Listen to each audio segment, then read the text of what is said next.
الحمد لله وحده والصلاة والسلام على من لا نبي بعده. أما بعد فأعوذ بالله من الشيطان الرجيم. بسم الله الرحمن الرحيم. قد أفلح المؤمنون الذين هم في صلاتهم خاشعون والذين هم عن اللغو معرضون والذين هم للزكاة فاعلون والذين هم لفروجهم حافظون إلا على أزواجهم أو ما ملكت أيمانهم فإنهم غير ملومين فمن ابتغى وراء ذلك فأولئك هم العادون والذين هم لأماناتهم وعهدهم راعون والذين هم على صلواتهم يحافظون أولئك هم الوارثون الذين يرثون الفردوس هم فيها خالدون. صدق اللہ العظیم. لفظی ترجمہ یہ ہے قد تحقیق افلح کام نکال لے گئے، کامیاب ہو گئے، کامیابی پا لی، فلاح پا گئے، المؤمنون ایمان والے، الذین یہ وہ لوگ ہیں، ہم فی صلاتہم جو اپنی نمازوں میں خاشعون خشوع کرنے والے ہیں، جھکنے والے ہیں، تذلل اور سکون اختیار کرنے والے ہیں. والذین اور یہ وہ لوگ ہیں، ہم عن اللغو کہ وہ نکمی باتوں سے، فضول باتوں سے، بیہودہ باتوں سے معرضون اعراض کرنے والے ہیں یا ان پر دھیان نہیں کرتے، چشم پوشی کر لیتے ہیں. والذین اور وہ لوگ ہم للزکاۃ کہ وہ زکوٰۃ فاعلون ادا کرنے والے ہیں یعنی زکوٰۃ ادا کرتے رہتے ہیں، ان کی یہ عادت ہے. والذین اور وہ لوگ ہم لفروجہم کہ وہ اپنی شرمگاہوں کی حافظون حفاظت کرنے والے ہیں، ان کو تھامنے والے ہیں. الا علی ازواجہم مگر اپنی بیویوں پر، او ما ملکت ایمانہم یا کہ مالک ہیں ان کے دائیں ہاتھ یعنی لونڈیوں پر، یعنی ان سے اپنی خواہش کو پورا کرتے ہیں. فإنہم غیر ملومین سو ان پر اس معاملے میں کچھ الزام نہیں، یعنی یہ ان کے لیے جائز ہیں اور جائز طریقے کو اختیار کرتے ہیں، جائز طریقے پر کوئی ملامت نہیں. فمن ابتغى وراء ذلك پس جو کوئی تلاش میں لگ جائے، تلاش کرے اس کے علاوہ، یعنی کوئی اور راہ ڈھونڈے، تلاش کرے، فاولئک هم العادون بس یہی لوگ ہیں حد سے بڑھنے والے. والذین اور وہ لوگ ہم لاماناتہم کہ وہ اپنی امانتوں پر، وعہدہم اور اپنے وعدوں پر، راعون باخبر ہیں یا اس کی حفاظت کرتے ہیں، اس کا پاس رکھتے ہیں، اس کا خیال رکھتے ہیں. والذین اور وہ لوگ ہم علی صلواتہم کہ وہ اپنی نمازوں پر یحافظون محافظت رکھتے ہیں، یعنی اس کی خبر رکھتے ہیں، اپنی عبادت سے، نماز سے غافل نہیں ہوتے، اس کا خیال ہمہ وقت ان کو رہتا ہے.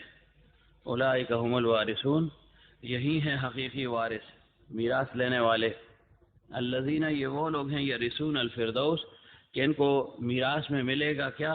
الفردوس باغات ملیں گے، جنت ملے گی، جنت الفردوس ان کو ملے گی. ہم فیہا خالدون اور اس میں یہ رہیں گے ہمیشہ ہمیشہ کے لیے. سابقہ درس میں ان آیات کے متعلق ذکر ہوا تھا کہ ان آیات میں جو ایمان والے ہیں ان کی صفات کا ذکر ہے. سورہ مومنون ہے، ابتدائی 10 یا 11 آیات کی تلاوت ہوئی کہ جو ایمان والے ہیں ان کی صفات کا ذکر ہے اور ان کی کامیابی کا ذکر ہے کہ عمومی طور پر اور خصوصی طور پر جو بھی مومن ہے اور مسلمان ہے وہ کامیاب ہوا اور کامیاب رہے گا. کس بنیاد پر؟ یہ جو آمدہ صفات ہیں اس سے جو متصف ہوگا تو وہ براہ راست جنت میں داخل ہو جائے گا، اور جو صرف ایمان لے آیا، ان صفات سے وہ عاری تھا، ان صفات سے اپنے آپ کو مزین نہیں کیا تھا، تو وہ بھی اپنے اس کلمہ پڑھنے کی وجہ سے اور خاتمہ بالخیر کی بنیاد پر جنت میں داخل ہو جائے گا، لیکن کمی اور کوتاہیوں اور گناہوں کی وجہ سے جتنا اللہ تعالیٰ نے اس کے لیے مقدر فرمایا ہے اتنا وقت تک اللہ تعالیٰ اس کو جہنم میں ڈالے گا، اور اس کے بعد جنت میں پھر داخلے کے قابل ہو جائے گا۔ لیکن عمومی اعلان ہو گیا کہ جو ایمان والے ہیں وہ فلاح پا گئے، تو گویا فلاح کے لیے اولین شرط کیا ہے؟ وہ ایمان ہے۔ ایمان ہوگا تو کامیابی حاصل ہوگی اور کامیاب رہا یہ انسان، اور اگر ایمان نہیں ہے تو اگرچہ کتنی ہی صفات انسان کے اندر ہوں، جس طرح پہلے ذکر ہو چکا ہے کہ کفار کے اندر کتنی صفات ہیں، مومن کی گم کردہ متاع ہے، مومنین کی جو صفات ہیں وہ کفار نے لے لی ہیں۔ انفاق کا جذبہ ان کے اندر ہے، خرچ کر رہے ہیں، آپ دیکھ رہے ہیں، پیسہ لگا رہے ہیں، دھڑا دھڑ لگا رہے ہیں، عمارات بنا رہے ہیں، ہسپتالوں کا انتظام کر رہے ہیں، اسکولوں کا انتظام کر رہے ہیں، بیواؤں اور یتیموں کی کفالت کا اہتمام کر رہے ہیں، فلاحی اور رفاہی کاموں میں اپنا پیسہ خرچ کر رہے ہیں۔ لیکن جو بنیادی بات ہے، جو بنیادی شرط ہے، وہ ان میں موجود نہیں ہے، اور وہ کیا ہے کہ قد افلح المؤمنون، کہ اگر فلاح پائی ہے کسی نے تو وہ صرف اور صرف ایمان والے ہیں، ان کے علاوہ کوئی بھی کامیاب نہیں۔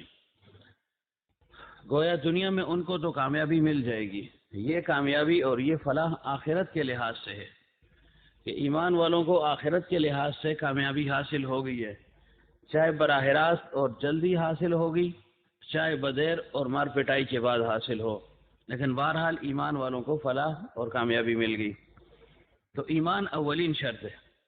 ایمان ہوگا تو جو کیا کرایا ہے اس کا کچھ فائدہ انسان کو مل جائے گا، خصوصاً آخرت کے اعتبار سے، کہ نجات کا سبب بن جائے گا، بخشش کا ذریعہ بن جائے گا، اللہ تعالیٰ کی خوشنودی اور رضا کا سبب بن جائے گا۔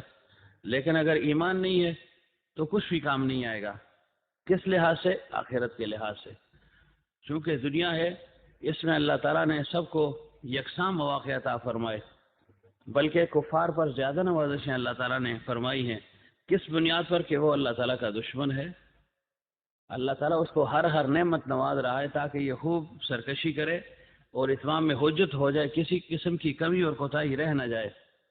اور جب سب نعمتیں اللہ تعالیٰ نے دنیا میں اس کو دے دیں تو پھر براہ راست اللہ تعالیٰ اس کو جہنم میں ڈال دے گا۔ اور جو مومنین ہیں ان پر اللہ تعالیٰ نے دنیا میں بھی کچھ تنگی رکھی ہوئی ہے، سختی ہے ان کے اوپر، مختلف طریقوں سے اللہ تعالیٰ ان کی آزمائش فرما رہا ہے۔ مقصد اور مراد کیا ہے؟ کہ تاکہ یہ صاف ستھرا ہو، گناہوں کی میل کچیل سے پاک ہو کر سیدھا جنت میں داخل ہونے کے قابل بن جائے۔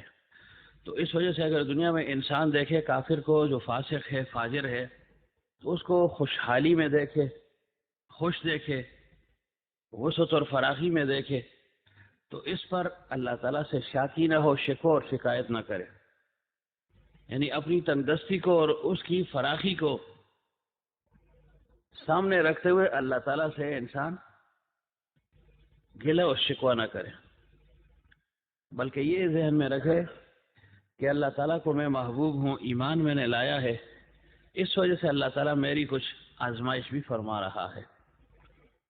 اب دیکھیں، بعض اوقات اللہ تعالیٰ کسی کی طرف متوجہ ہوتا ہے، اپنی رحمت اس کی طرف متوجہ کر لیتا ہے، اپنا لطف اور انعام فرماتا ہے، لیکن اس کی صورت بدلی ہوتی ہے۔ اور بعض اوقات ایک شخص پر اللہ تعالیٰ غضبناک ہوتا ہے لیکن اس کی صورت بدلی ہوتی ہے۔ گویا ہم یہ کہہ سکتے ہیں کہ بعض اوقات لطف ہوتا ہے بصورت قہر، اور بعض اوقات قہر ہوتا ہے بصورت لطف، یعنی ہے قہر لیکن وہ لطف اور اکرام نظر آ رہا ہے۔ تو بیا په مراقبه کې پریوت لے هغه پور ذکر سامنا او هغه تاسو دلته راځئ ته ودې نشي سره سر درمنې وشي ناسه ته چې راشي ته ما ته مراقبه شروع کړي، نو تاسو یو ورځ نه ده خو همیشه د عادت دی. اوس که دې مراقبه وکړه بیا په دې اوږو باندې یو کس کښېنه اوس په کوانته